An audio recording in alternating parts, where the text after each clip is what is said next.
I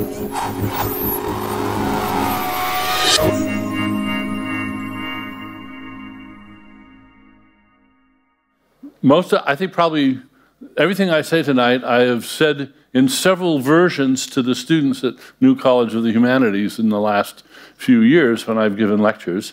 They've very much helped me write the book that's now emerged. And I was thinking, just as you were introducing me, of a science teacher I had when I was 16 or so, who said a wonderful thing, a physics teacher. He said, "Science done right is one of the humanities." And I thought, oh, what a great idea. And I've sort of kept that in my mind all along. And when Anthony at the New College of the Humanities asked me, and of course I'm a philosopher, to do my thing, I knew that I was encouraged to talk about the science that I was interested in and the scientific ideas, which I think are also important philosophical ideas. And that's what I'm going to talk about tonight. So thank you all for coming. If some of you have seen my Royal Institution talk of about 2 years ago, you will recognize a few slides. This is a later development of my thinking, and it pretty much lines up with what's in my new book called From Bacteria to Bach and Back.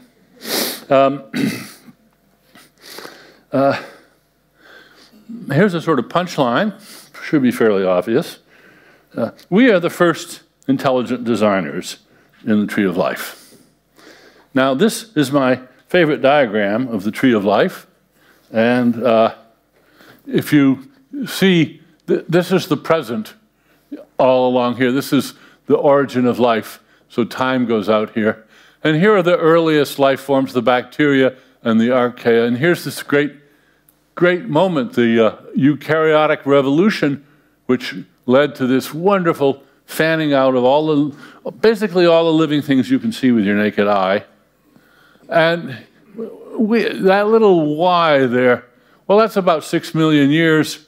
And that's how long we've been separated from our common ancestor with the chimpanzee. So human beings have only been on the scene, for just a tiny little bit of this diagram. And I'm claiming that, is there intelligent design? Yes. There's intelligent designers in this room by the dozens. And our scientists and artists are intelligent designers. So the problem then that I'm facing in this book is, how did intelligent designers evolve? If natural selection is not intelligent design, and it isn't, how did small I, small d intelligent designers evolve? And some people have real trouble with it, including somebody who's going to be here, I understand, in the next month, and that's Roger Penrose, who says, "I am a strong believer in the power of natural selection, but I do not see how natural selection in itself can evolve algorithms which could have the kind of conscious judgments of the validity of other algorithms that we seem to have." He goes on, "To my way of thinking, there is still something mysterious about evolution and its apparent groping towards some future purpose. Things at least seem to organize themselves somewhat better than they ought to, just on the basis of blind chance evolution and natural selection." Now, that's a bit of Darwin doubting by one of the most eminent scientists around, and he's far from alone. There are a lot of...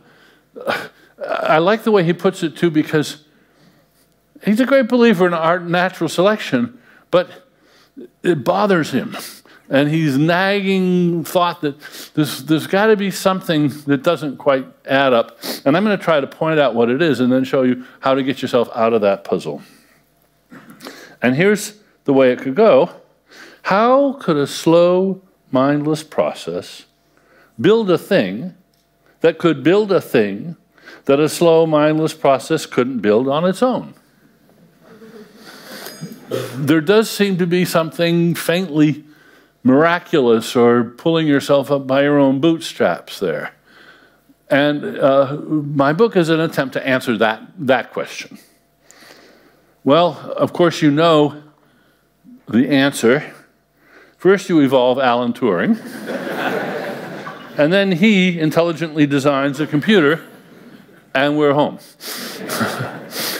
But how do we get an Alan Turing? How do we evolve an Alan Turing?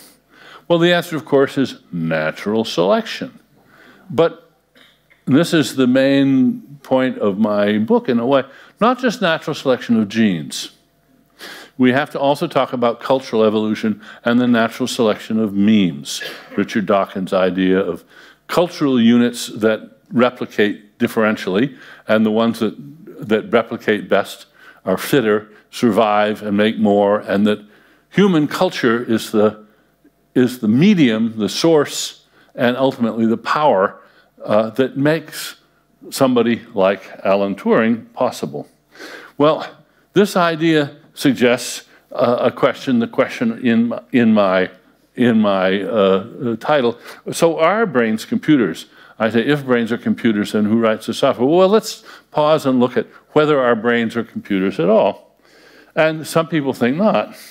Some insist that they aren't. There are scientists such as Roger Penrose, very clear about that in his book, The Emperor's New Mind.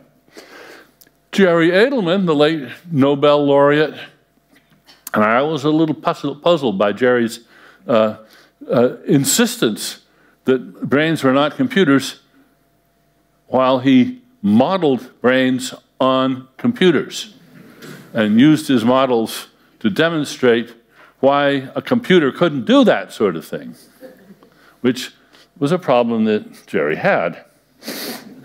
But there's also Jack Panksepp, some of you may know, an eminent neuroscientist whose main area of interest is emotion. But there's philosophers as well, of course. John Searle comes to mind famously, and your own Raymond Tallis. And I'm not going to say any more about either one of them tonight. I've had my say elsewhere. Because I want to talk about computer phobia, and in fact in two different varieties of computer phobia, which is my perhaps somewhat rude term for those who really don't like the idea that our brains are computers at all. If brains aren't computers, what are they? Well, they're not pumps. They're not factories. They're not purifiers. The task of brains is to take information in and yield control. Of course they're computers. That's what a computer is. It uses information to control something. This is not the kind of computer that the people are imagining. So I want to help you imagine a different kind of computer, an organic, if you like, or an evolved computer, which is what I think we have between our ears. So the misimagination of computers is something that needs a diagnosis, and I'm going to try to provide it. And I'm going to make a new suggestion. Well, it's a newish suggestion because others have made it before. But I want to remind you that there have been a number of attempts to say, well, brains are sort of like computers, but they aren't. Well, you know, they're not made of silicon, they're made of protein. That's not what I think is important. They're not digital, they're analog.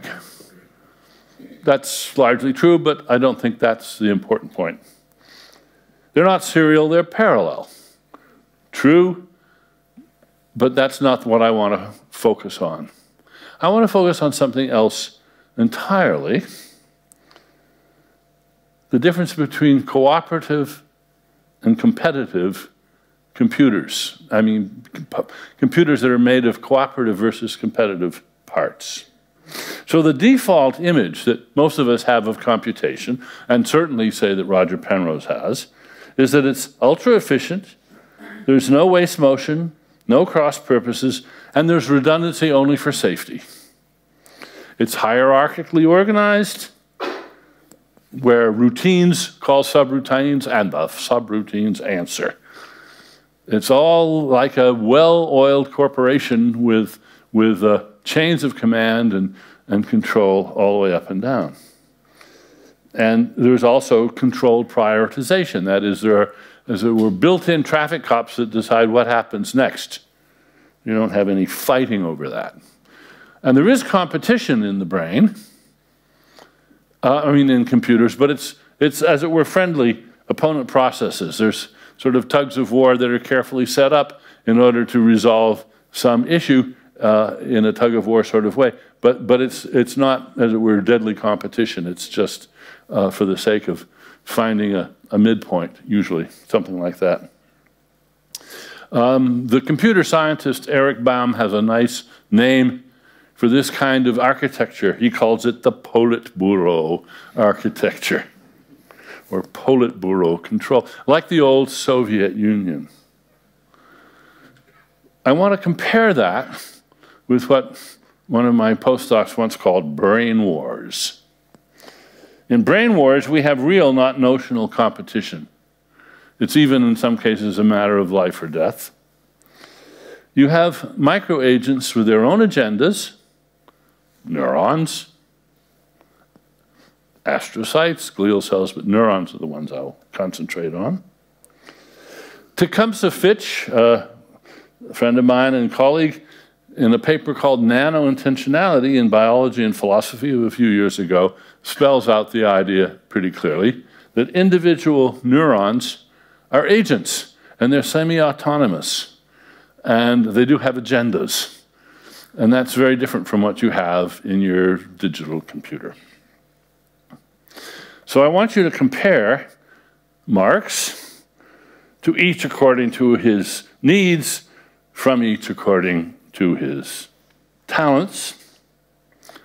Compare that with dog-eat-dog, free-for-all, laissez-faire capitalism, where there's no central or higher control. Cooperation does happen, but it's not a precondition, it's an intermittent achievement. Okay? Now, having presented this stark contrast, I do need to do a preemptive noting of the irony, what I'm not saying. You might think, uh-oh, Dennett has fallen in with the likes of Ayn Rand and Milton Friedman and laissez-faire capitalism. No, no, no. I'm not a fan of that view of the economy, but still, centrally planned economies don't work, and neither do centrally controlled top-down brains. Neither do centrally controlled, hierarchically organized top-down brains. Even the best cognitive architectures that have been developed so far in cognitive science have tended to be too disciplined, too neat, to not have the sort of unruly competition that I think now is essential in an actual organic brain, especially a human brain. They're too bureaucratic, you might say. They have millions of identical elements, which is also important. I didn't really appreciate this until very recently when I was talking with my good friend Rod Brooks, roboticist, extraordinary roboticist with whom I worked for some years on the COG project. But we've had these models of the brain ever since the McCulloch-Pitts neurons, which was one of the great oversimplifications of all times that came along. I can't remember the year right now, but it was in the 50s, I think, which had these very simple elements, logical neurons, which emitted a single branching output and had bunches of inputs that could either have positive or negative inhibitory or excitatory attachments or stimuli inputs, and then they summed the results and they either fired or they didn't. That was a brilliant simplification, and they're wonderful little thinking tools, but brains aren't like that. This is misimagination. And when we think about computers, we tend to imagine the algorithms with which we are somewhat familiar. Things, you know, like Word and Photoshop and Google Desktop, which are all brilliantly designed from the top down with hierarchical control. And if we compare those with brains, just intuitively, you think, nah, no, the brains just aren't like that. And you're right, they aren't. But that doesn't mean they're not computers. It just means they aren't computers with Politburo control and top-down design software. They're not cold, orderly, ultra-efficient, and authoritarian machines, composed of units that are mindless little machines. So we want to compare those models with, oh, how about the stock market? Is the stock market a computer? Is stock trading a computational phenomenon? Yeah, it is. And in fact, in a way, the proof of that is that those traders are being replaced by machines right now. And more stock trading is done entirely in the digital world. And so whatever they were doing all those years was something that could be easily done by machines, because machines are doing it now. But now let's look at neurons. And I'm actually, for once, I'm going to ask you to look at a neuron. Let's see if this is running. Yes. This is a little looped bit of film. These are neurons in a dish, and you see they're putting out their little dendritic graspers and looking around. Here's another one. Is it going to make that connection? No, yes, no. So I want you to replace the image you have of a McCulloch-Pitts neuron with these squiggly little agents by the billions gathered in your brain and faced with the task of keeping life and limb together for you. Now, one thing that you get immediately when you start thinking of neurons in this more agent-like way is you get a good account of brain plasticity. As you no doubt know, if a little bit of your brain is damaged, very often, not always, but in many conditions, the neighboring parts of the brain that are spared can take over the work that was being done by that part that's now died or gone missing. And some of the degrees of versatility of brain tissue, especially cortical tissue, is just stunning. And the experiments show, for instance, the famous Merzenich experiments, where he mapped the brain areas that were involved in the digits of a monkey, and then sutured the fingers together so that the monkey just had three digits. And after a week or so, went in and looked at the areas that were responsible and saw that there was a reorganization of the cortex, because there wasn't as much work to do. And so neurons were recruited to do jobs for other purposes. And the way to think about this, I've decided, is these are neurons hungry for work. And they got to stay alive. You may remember a wonderful line from François Jacob, who once said, "The dream of every cell is to become two cells," which is true to a first approximation, but not true of neurons. Pretty much, they're like mules. They are the offspring of cells, but they're not going to have any offspring of their own. So their dream is just to stay alive. But they got to stay alive. They got to fight for their energy. And the only way to fight for their energy is to find useful work that they can get paid for. And so that's the kind of energetic economy that I think we have to replace the Politburo model where all of this is taken care of in a bureaucratic way. Obviously, when a bit of brain tissue dies, there's no central personnel director who reassigns the neurons in the neighborhood.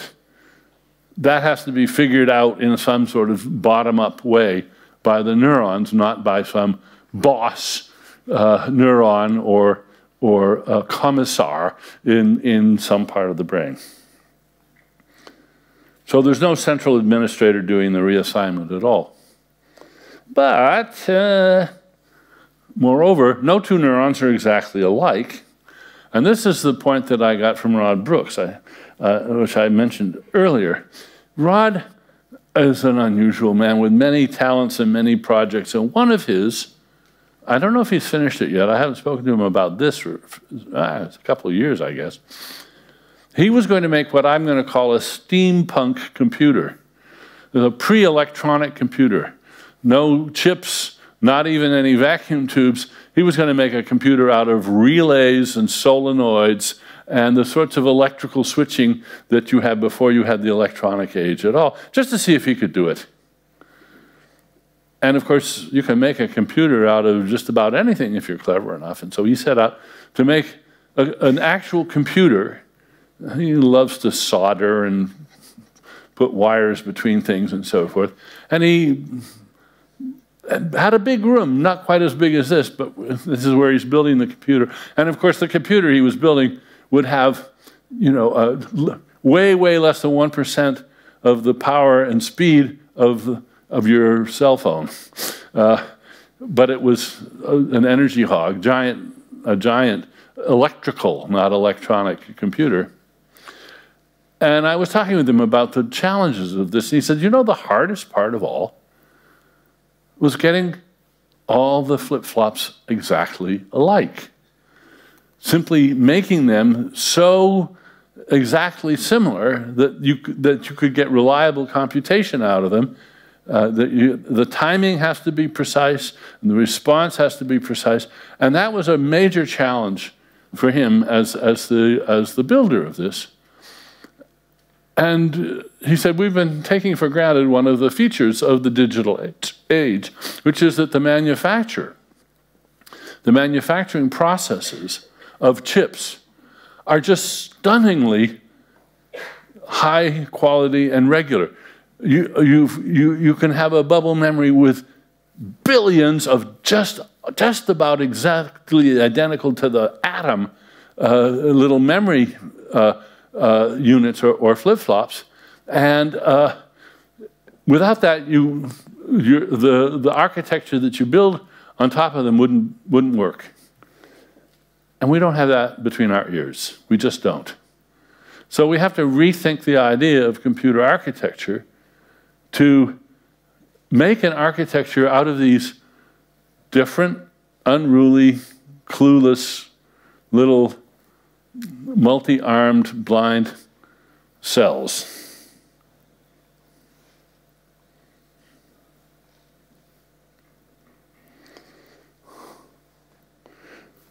So that's what a brain is not made of units at all in those properties like what you've got on your cell phone.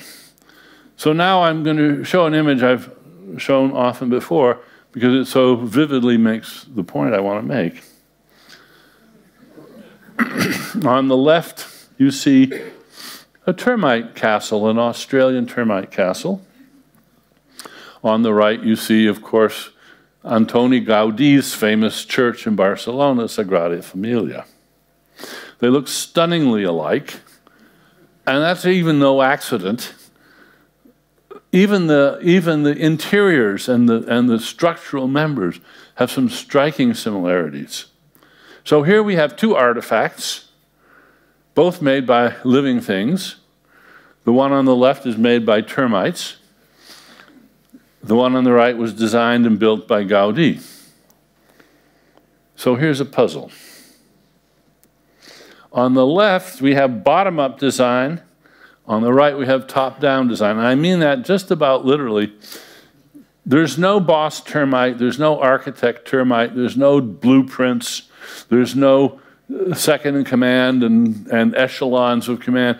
The termites are just doing their individual thing, and they don't know what they're doing or why, but they're doing it. And the result is that amazing structure. That's bottom-up design and construction. Gaudí, on the other hand, was a charismatic megalomaniac, creative genius with blueprints, manifestos. He had it all worked out in advance in his head, and he lorded it over his second in command, who lorded it over the lieutenants, who lorded it over the sergeants, and and down it went to the people who actually put the bricks together or cut the stone and so forth. So we have a stark contrast, two different ways of designing and building. One is bottom up. I'm going to say that's a Darwinian way of building. It's done by a lot of competent but uncomprehending processes. On the right, we have top-down, intelligent design by Gaudí, which is where it's mind first. You come up with the idea, you prove it's a good idea, and off you go. Of course, my other favorite example of something that was top-down designed is Turing's first computer. He had the proof of concept. Before they paid anything to build the chassis or put in the tubes, they knew it was going to work because he'd proved it was going to work, and he knew exactly how it was going to be put together. They changed some things along the way, of course. So we have a stark contrast here. Now, here's the puzzle. A termite colony might contain, I am told, up to 70 million clueless termites. Latest count is that your brain contains about 86 billion, even more clueless neurons. Now, here's the puzzle. How do you get a Gaudí-type mind out of a termite colony brain? What you have between your ears is 86 billion semi-autonomous, clueless neurons. Not one of them knows who you are or cares. Somehow that has to be organized into something that can do what Gaudí did or what Turing did. Well, when I was thinking about this, I was reminded, first of all, of another great triumph of about the same time as Turing, and that's the great K-25 building at Oak Ridge in Tennessee, built in record time during World War II, part of the Manhattan Project. This is where they did the gaseous diffusion of uranium to make the weapons grade, or the weapons grade uranium for the atomic bomb. When it was built, it was, I think, the largest building in the world. And over 12,000 workers in round-the-clock shifts worked there. And they didn't know what they were doing. They were clueless about what they were doing. They were trained to push buttons and turn dials and look at dials, and they had no idea what they were doing. After the bomb was dropped and they learned, they were flabbergasted. They didn't know they'd work. They thought they had no idea what they were making there. But now think about it. First of all, it is possible to organize armies of clueless operators to perform some highly sophisticated control task. Witness Oak Ridge. But who or what does the organizing? And the answer in the case of Oak Ridge is that it was top-down, intelligently designed by a brilliant team of physicists, engineers, and a brilliant leader named Leslie Groves, General Leslie Groves. So it's like Gaudí's church, and it's like Turing's computer, and it's like all good old-fashioned AI programs. GOFI was introduced by the philosopher John Hoagland some years ago, and it's stuck. People in AI have adopted his sort of deliberately snide term, good old-fashioned AI. It's the kind of AI that led to the AI winter that is now over, and we're now in the new AI spring with all of the new bottom-up computer processes that are dazzling everybody today.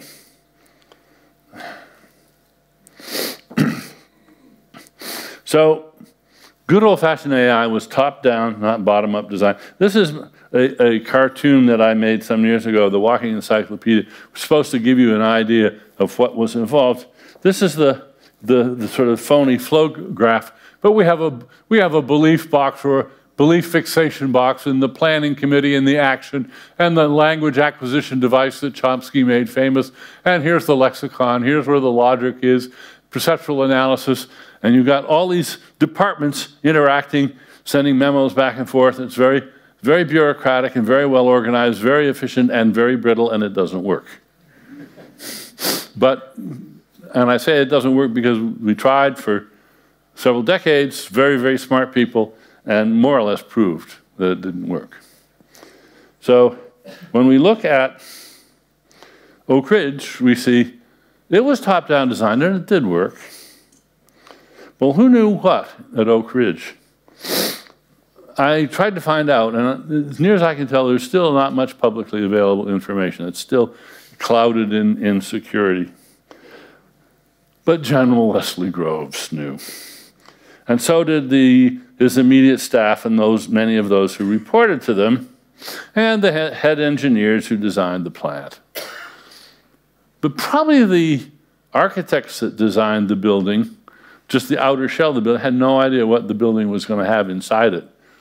We had a waterproof roof and very strong supports for various things, but they didn't know what was going in. So I think there's a sort of diminishing level of comprehension all the way down, but for most of the people that work there every day, not a clue what they were doing.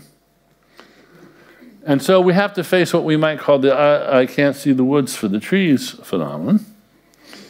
There were levels of granularity or insularity, people who knew a little bit, but almost only a few people who pretty well knew the whole thing. The bird's eye view was had by General Leslie Groves and a few others, and we can compare that to, as it were, the termites view, which is most of the workforce there had. And the interesting thing is that in the termite colony, no termite or junta of top termites sees the woods at all. They just see the trees they're working on. And of course, one effect of that is that redesign is achingly slow. It takes evolutionary time to get the termites to do something else, because there's nobody there that can, to take a term from good old-fashioned AI, there's nobody there who can do the blame assignment and the credit assignment that you need to figure out why the thing doesn't work. They can't reverse engineer their own engineered system, which is what we can do. But notice, without any, another effect is with no boss, there's no issue of what the boss has access to use a term from philosophy. So there's no reason to posit access consciousness to the colony. In other words, it's not like anything to be a termite colony. Maybe like something to be a termite, but I think you'd probably agree. It's not like anything to be a termite colony because there's no organization that gives access of any kind, bird's eye view or otherwise, to what's going on below. It doesn't have to be. So I can't prove that. I think it's a highly probable proposition. And if you doubt it, you might want to consider questions like, what is it like to be the Seattle Seahawks? Not individual players on the team, but the team. Probably you say, no, it's not like anything. It's a bunch of individuals. They may be very well organized, but they don't. It's not like anything to be the team. And it's not like anything to be a termite colony, which would seem to lead to the conclusion it's not like anything to have a brain or to be a brain. What is it like to be a human brain? It would seem to give the same answer, but then it sure seems to be like something. It's an important and obvious fact. There's no General Leslie Groves in your brain. And yet there seems to be. Certainly. Because it seems to be like something to be you, and that you, that it seems to be like something, is in charge. So now we have the question, how can we explain that there seems to be a General Leslie Groves in your brain, when there isn't.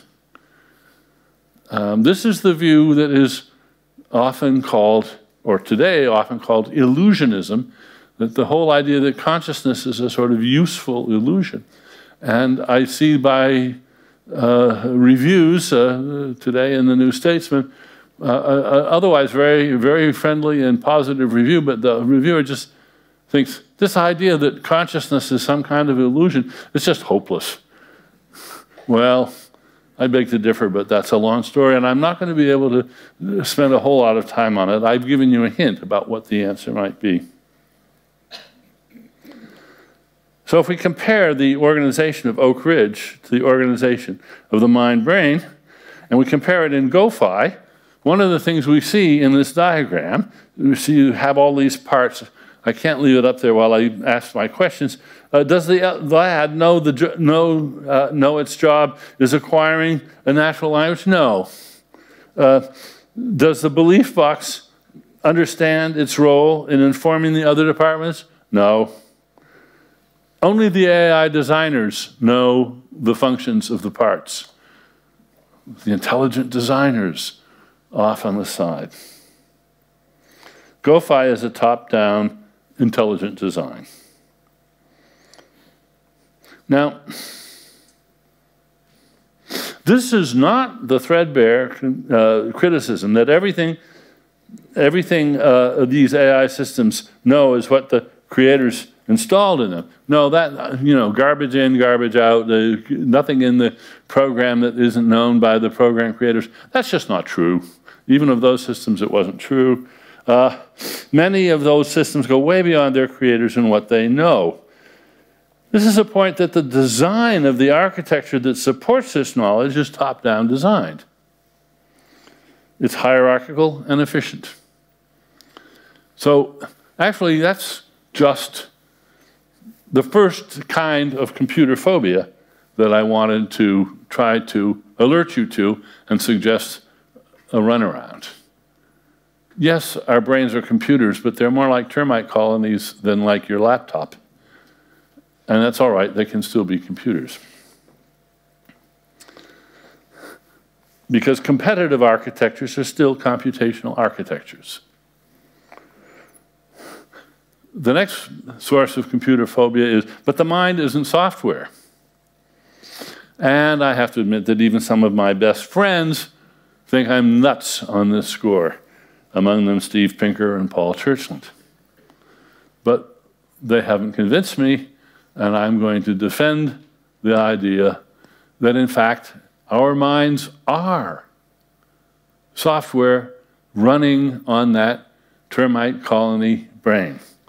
And it's the software that distinguishes us from other animals. First of all, let's get rid of some obsolete objections. Where are the floppy disks? The brain doesn't have RAM and a CPU. Software consists of bit strings. Software is hardware specific at the level of compiled code. Yeah. That's not what I'm talking about. I'm talking about something a little different. I'm talking about something more like Java applets. What's a Java applet? You use them every day, you don't know it probably. They're apps. They're things that, or they're like apps, they run on your hardware, and they can be written by a software designer who doesn't need to know what kind of hardware you have. Whether you're running it on a cell phone or on a Mac or on an IBM computer or a Linux computer on Windows or Mountain Lion, it doesn't matter. It'll run on, as they say, on all platforms. That's not strictly true, but on all that matter. It runs on lots of different... Java is a computer programming language. It runs on... You don't have to specify what the underlying hardware is. Java takes care of that for you. So one who writes Java applets has no need to know the fine details of the hardware. Because installed on your hardware is something called the JVM, the Java Virtual Machine. Now that's software, but it's software that is specifically designed to fit on the hardware in question, and it protects that hardware from malicious use, among other things, but it also permits Java applets to be downloaded off the internet, or, for instance, and run on your computer. Now, I want to draw your attention. So the Java virtual machine has to be installed before the Java applet will run, but in fact, the Java virtual machine on your cell phone or on your laptop has probably been updated several times in the last week without you even knowing it. You've gone online to get something and you need a new version of Java VM, and so it's automatically downloaded from whatever site you're on, and it takes care of the problem. Sometimes how many of you had a message come on your screen say, will you accept a Java update? You know, some people set their machines to make sure that they always know when that's happening, but in general, you don't know. So now I want to draw attention to this. One who writes Java applets has no need to know the fine details of the hardware. Now, what's the importance of that? What am I doing right now? I'm talking to you all. Each of you has installed a version of the EVM on your necktop. That's the English virtual machine. I don't have to know the details of the hardware between your ears. I can count on the fact that you have the EVM, and so you can run the code that I'm downloading to you as we speak. Now, that's, of course, an oversimplification, but the main idea is the one that I want to stress, is that the beauty of having language is that it permits us to share ways of doing things that we wouldn't otherwise be able to share, because we can tell each other about them. Of course, you can also show people without telling, but the capacity to talk is really important to make culture cumulative. These are thinking tools. Words are a good example of thinking tools. Each word is its own little tool, a way of doing something, a way of referring to something, remembering something, labeling something, etc., and a way of pronouncing something. And I love the line from Goethe, when ideas fail, words come in very handy. That's important to remember, that sometimes you can use a word to great effect without really having much of an idea what it means. And sometimes that's actually useful. Other thinking tools are numbers, diagrams, maps, methods, and intuition pumps. My last book was a collection of more than 70 thinking tools. Most of them were what I call intuition pumps. They're a little fancier than an individual word. They're a way of thinking about something which is worth adding to your kit. Notice, by the way, that what I've just done right now is I've downloaded an app to your necktop.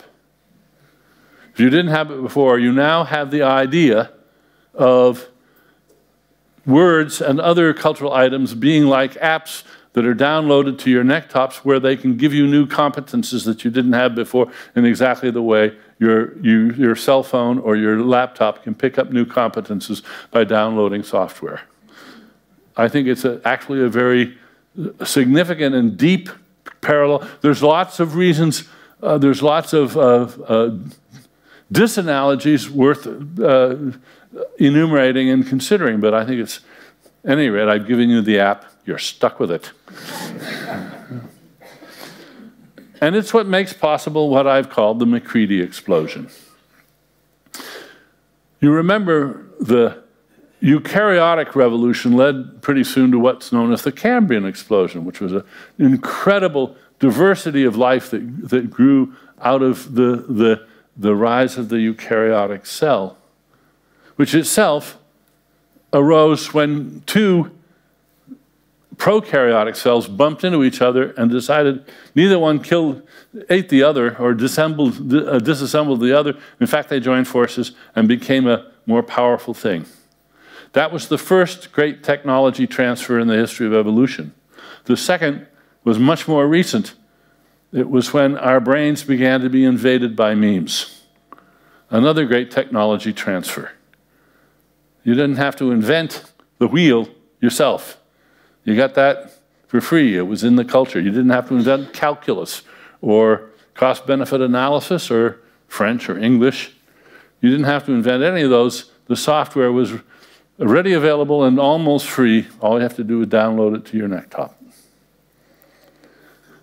So MacCready, the late, great Paul MacCready, calculated, he died recently, that if you go back 10,000 years to the dawn of agriculture, and you put all the human beings, plus all their pets, plus their livestock, on one side of the scale, and you put all the other animals, terrestrial vertebrates, on the other side of the scale, 10,000 years ago, the percentage by mass of the humans plus their domesticated animals, he calculated at a fraction of 1%.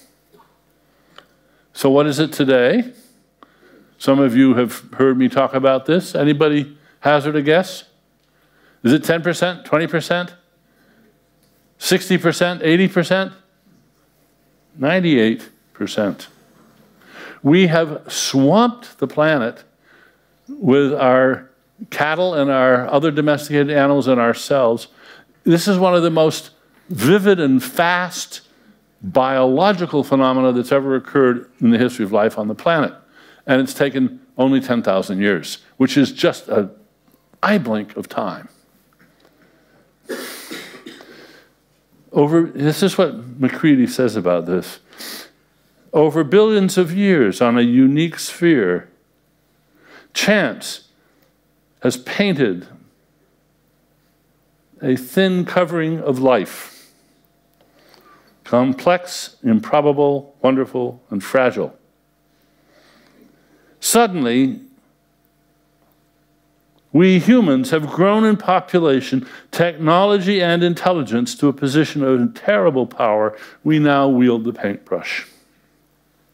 Now, all this happened way too fast to be due to genes. There has just not been enough generations in the last 10,000 years for there to be really major revolutions in our genes. If you could time machine a person from 10,000 years ago to today, they might have some disease vulnerabilities that we don't have, but otherwise they do just fine.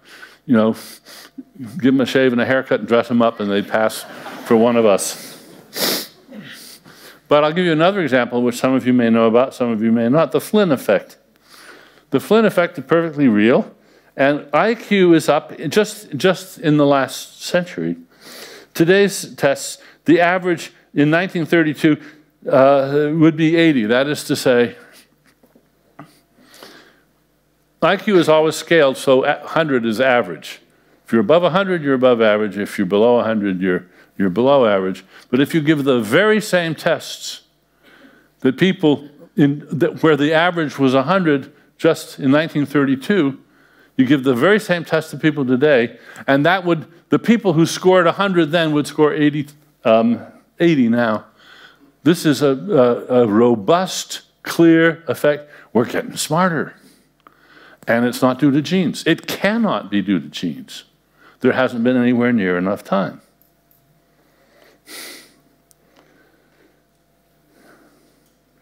So what's changed? The short answer, you can't do much carpentry with your bare hands, and you can't do much thinking with your bare brain.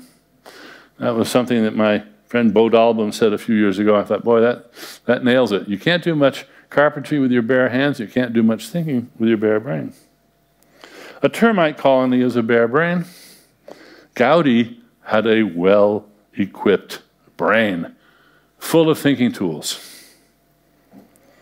And where did he get his tools?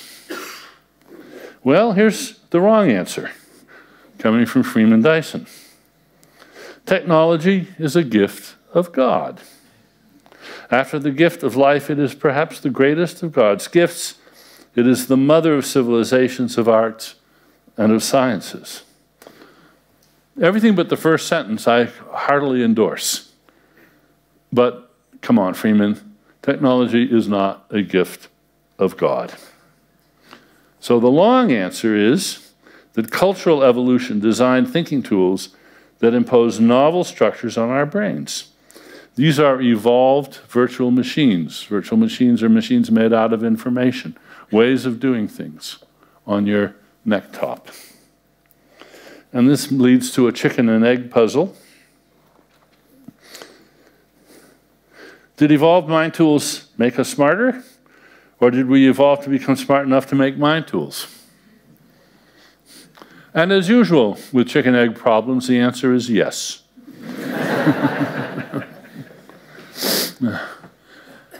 The effect, though, of human culture, which started slow and then sped up greatly, is that human cultural evolution has itself evolved. And I owe the next slide to my friend Matt Ridley. It's his slide, which I do love. On the left, you see an Acheulean hand axe.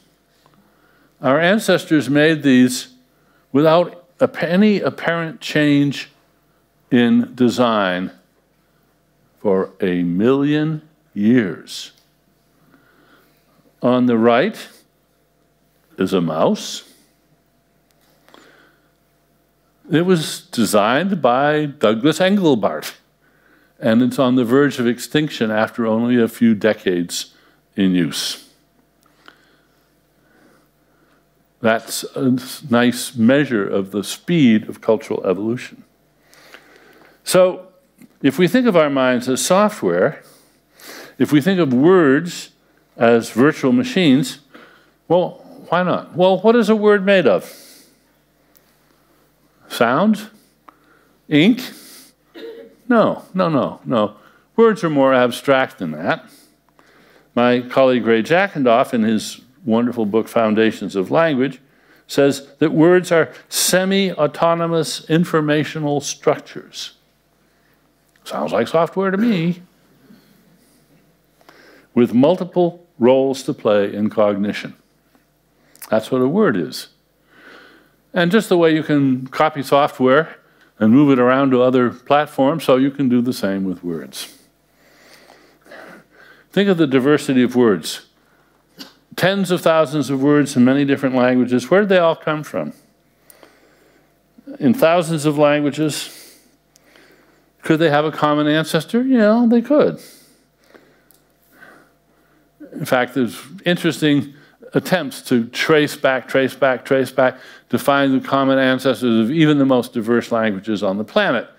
This is all controversial, and of course there's no written records there, so it has to be very conjectural. But at least we can trace back a lot of the languages a very long way, and know that they evolved, that the words in them evolved from those languages and often jumped to other languages. Did those words have intelligent designers? No. Words are brilliantly designed. They're great, infectious, replicable, complex informational structures, but they're designed by natural selection. Not genetic natural selection, but cultural natural selection. You don't get your words with your genes. You move a baby born to Chinese parents to London, and that baby is going to learn English, not Chinese. Words have evolved. Darwin himself noted that in a famous passage. He saw a striking resemblance between the lineages of words and languages and the theme that he was developing in The Origin of Species. So we have phylogenetic trees like the tree of life, and we have glossogenetic trees which show the evolution of languages, the Romance languages coming from Latin, for instance. I don't need to show those to you. So now, then, what is a meme? The other day I went and looked in the online Collins Dictionary and got a rude awakening. A meme is something such as a video, picture, or phrase that a lot of people send to each other on the internet. Goes on, short for my meme, both coined by R. Dawkins, 1941, British biologist.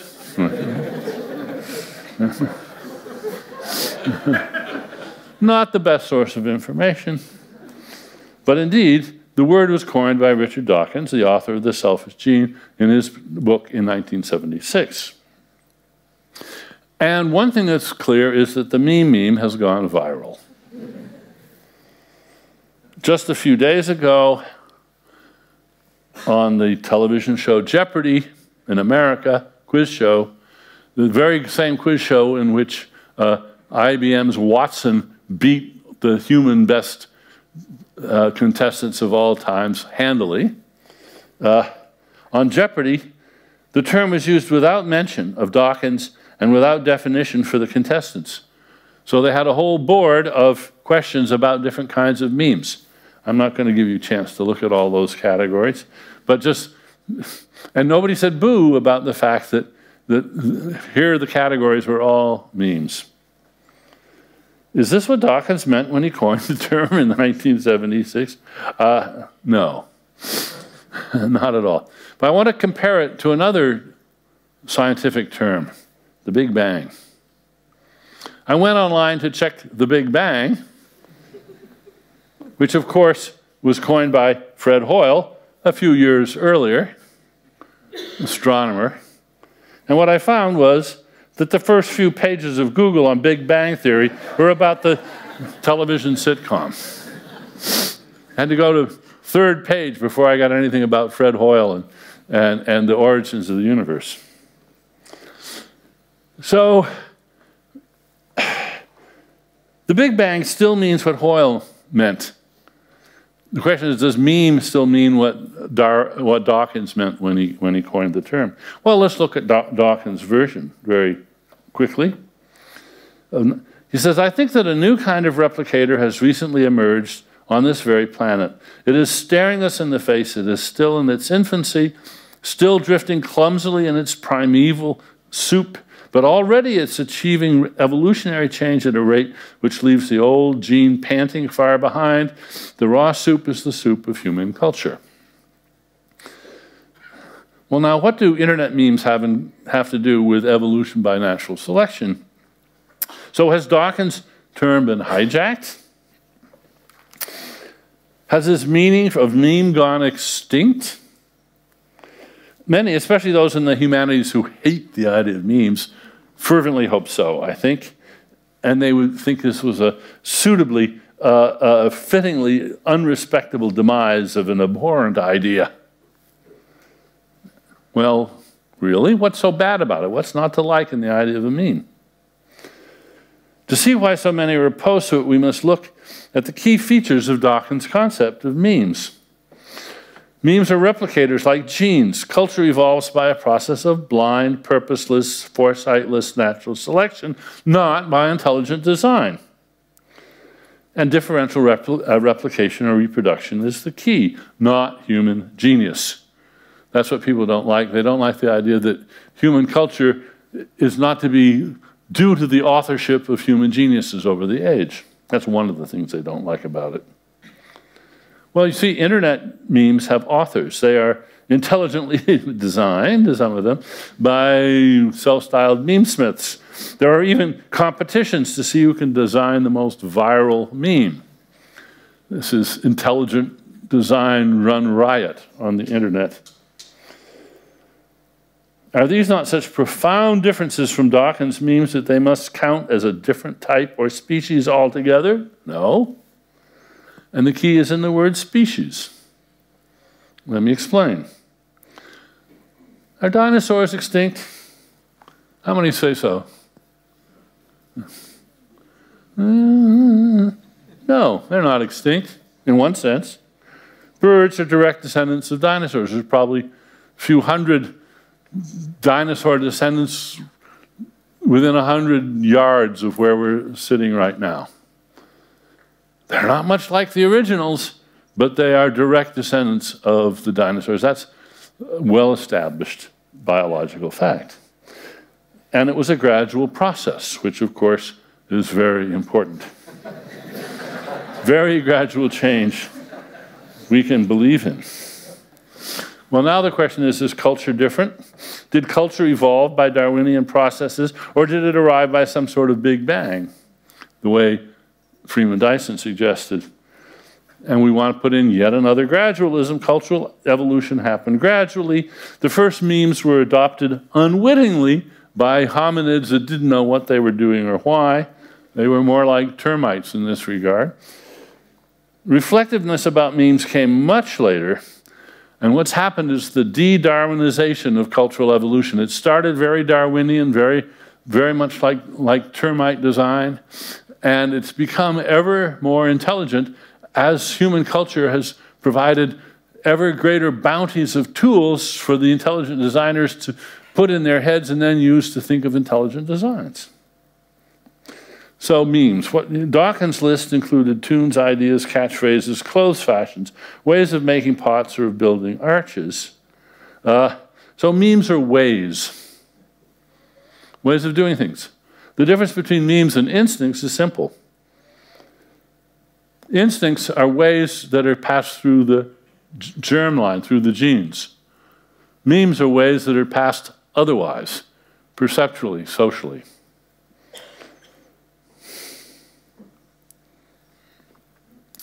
At this point, I know some people think, do memes even exist? I've encountered this often. Somebody will say, oh, I don't know if memes even exist. Prove to me that memes exist. It seemed like flights of fancy, just metaphors.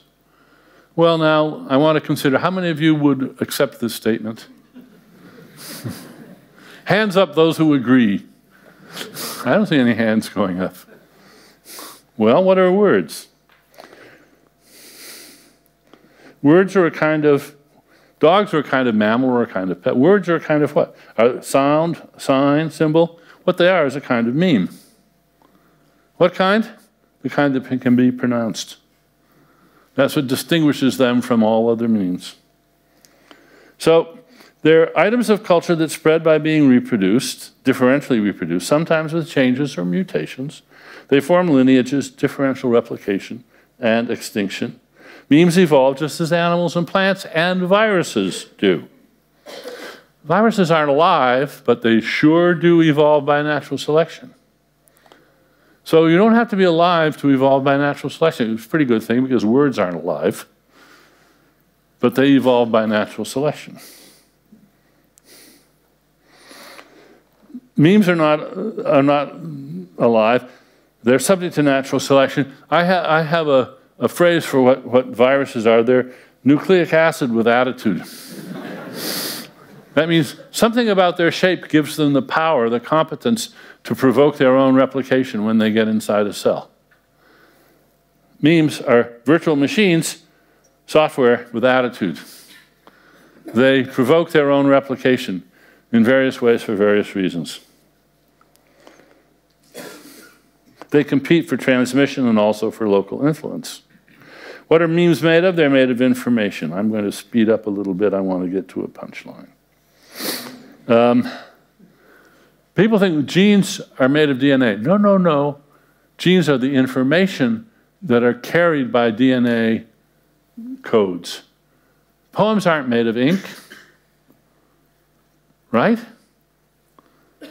You can send a poem to somebody with some ink, but poems are not made of ink, and genes are not made of DNA, although that's their normal vehicle of expression, but not the only one. You can, when you get your genes genome coded, when you get your genome sequenced, you get a list of A, C, G, and T, so forth. Those are your genes in a different medium. So words are the best memes that we have that make good examples. Because they're countable, they have clear lineages, they mutate in meaning and in pronunciation and grammatical role, and they compete for space in brains, the way bacteria and viruses compete for space in bodies. Well, if words are the best memes, why didn't Dawkins say so? Well, in fact, he did say this. The survival of preservation of certain featured words in the struggle for existence is natural selection. And that's Darwin sort of prophesying Dawkins on memes. So words are brilliantly designed, but not by us. Phonemes, one of nature's natural selection's most brilliant inventions. I'm going to pass over this very swiftly. I think I've run out of time, but first of all, I want you to ask what counts as for replication in words. Is it physical similarity or is it something else? Is it physical resemblance? Well, let's look. Cat, cat, cat, cat, cat, cat, cat, cat, cat, cat, cat. How similar were those physical things? Not very. But they were all tokens of the type cat. And you recognize them easily as such. That's because they're digitized. They are orally digitized as phonemes and orthographically digitized as letters of the alphabet. And this is what makes high fidelity transmission and replication in culture possible in the same way that the 4-letter code of DNA permits the high fidelity replication of living organisms.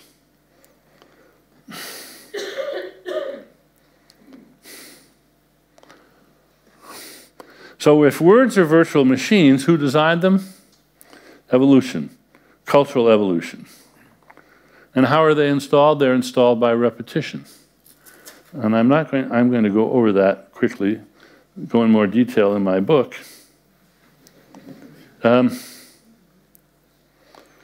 We started, how did cultural evolution start? Well, we started with the genetic information highway that is used by all life forms. And then a second information highway evolved by natural selection, and that was social learning. And when you have species where the children hang around with their parents because they're dependent, they are altricial rather than precocial. Precocial species, they sort of hit the ground running. If they need parental care, then they're going to be hanging around their parents. This gives opportunities for information transfer that would not otherwise be there. And social learning is also abetted by other adaptations, some of which are quite easy to see. Well, there's prolonged infancy, which I just mentioned.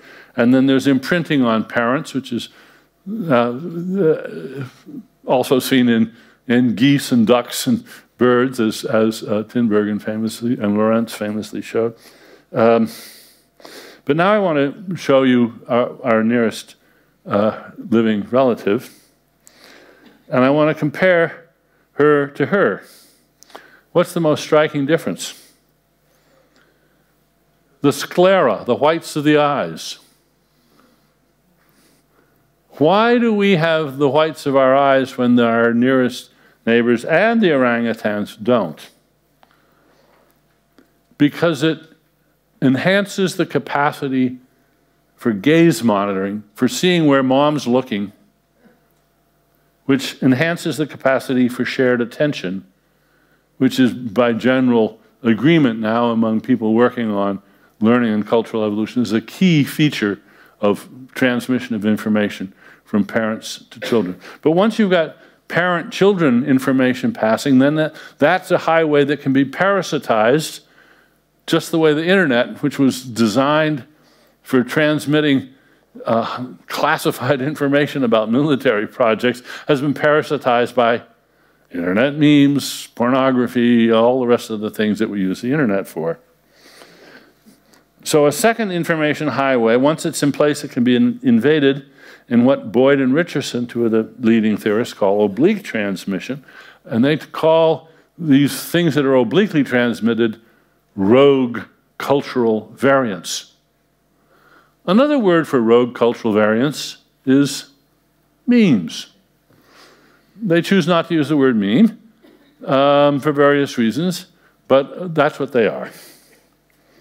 Other theories of culture need memes just as much as Dawkins and mine, even if they don't call them memes. They call them traditions or methods or ideas or ways or non-genetically transmitted adaptations and so forth. But they're all memes. Memes take advantage of the information highways built by evolution for many species and enhanced in our species and our species only. Francis Crick once propounded Orgel's second rule: evolution is cleverer than you are. Obviously, he doesn't mean intelligent design with a capital I-D. He means that evolution, a completely mindless, purposeless process, nevertheless can generate designs of cunning virtuosity and brilliant efficiency that is hard for human engineers, human intelligent designers to match. Well, intelligent design now exists. We have people like Bach and Turing and Gaudí, wonderful examples of intelligent designers. And intelligent design is becoming ever more intelligent thanks to all the new thinking tools that we're creating all the time. And this has some surprising implications. So finally, I just want to finish off this topic. So is this a reductio ad absurdum? Internet memes. Is this an embarrassment to Dawkins? Is it a reductio ad absurdum of his concept of memes? I don't think so. An intelligently designed meme is a contradiction in terms? No. Or so what? Here's another contradiction in terms. A splittable atom. After all, the word atom originally means unsplittable. We learned that you can split an atom. We didn't change the term. And we learned that you can intelligently design a meme. And they belong to the same class, if not the same species as the original memes. They're just evolved under different evolutionary regimes. So internet memes are actually prime examples of Dawkinsian memes. They replicate because they can, not because they're necessarily good for us. Not because they're good for us. And they have independent fitness independent of ours. They spread so fast. Tell me if there's anybody in this room who thinks that internet memes are an enhancement to the genetic fitness of the people that make them. You got another thing coming if you think that's likely to be true. They're cultural junk, not cultural treasure. Neither their authors nor their vectors, that is, those who spread them, need to understand why they are doing what they're doing. Just like spreading cold germs. One of my favorite examples is the Polynesian canoe. In an article by Rogers and Ehrlich, they quote a French philosopher. He was not writing about Polynesian canoes, but in fact about French fishing boats. And he says, every boat is copied from another boat. That reasons as follows in the manner of Darwin. It is clear that a very badly made boat will end up on the bottom after 1 or 2 voyages and thus never be copied. One could then say with complete rigor that it is the sea herself who fashions the boats, choosing those which function and destroying the others. If it comes back, copy it. That's natural selection. The copiers don't have to understand why it's a better boat than the others. They simply trust the fact it came back. Don't fix what ain't broke. Copy it.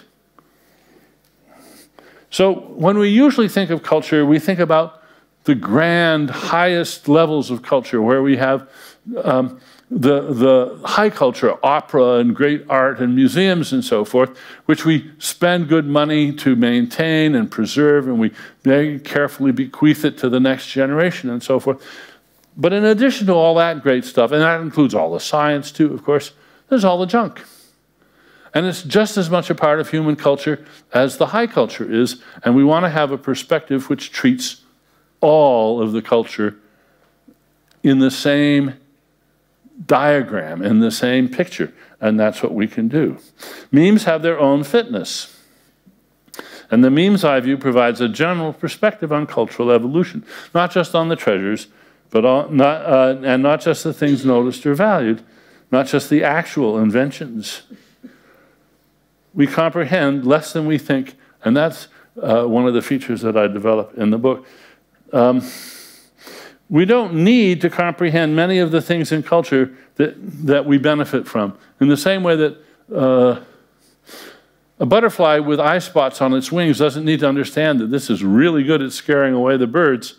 It benefits from having the spots and opening up its wings. It doesn't have to understand it to be the beneficiary.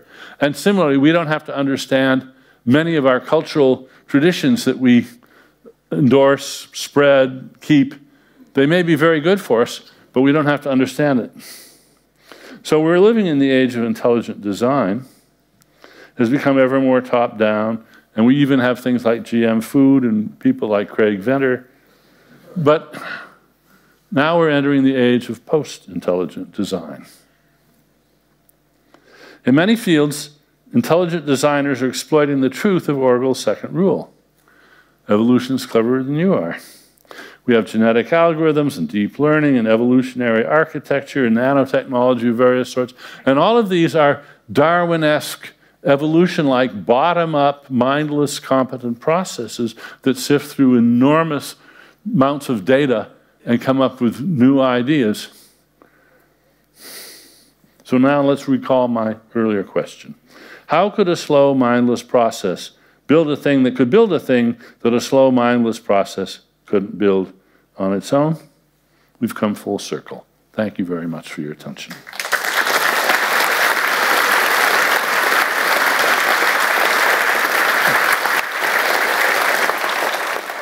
Is it actually true that nobody really wants to talk about that in science because it's not a third-person phenomenon?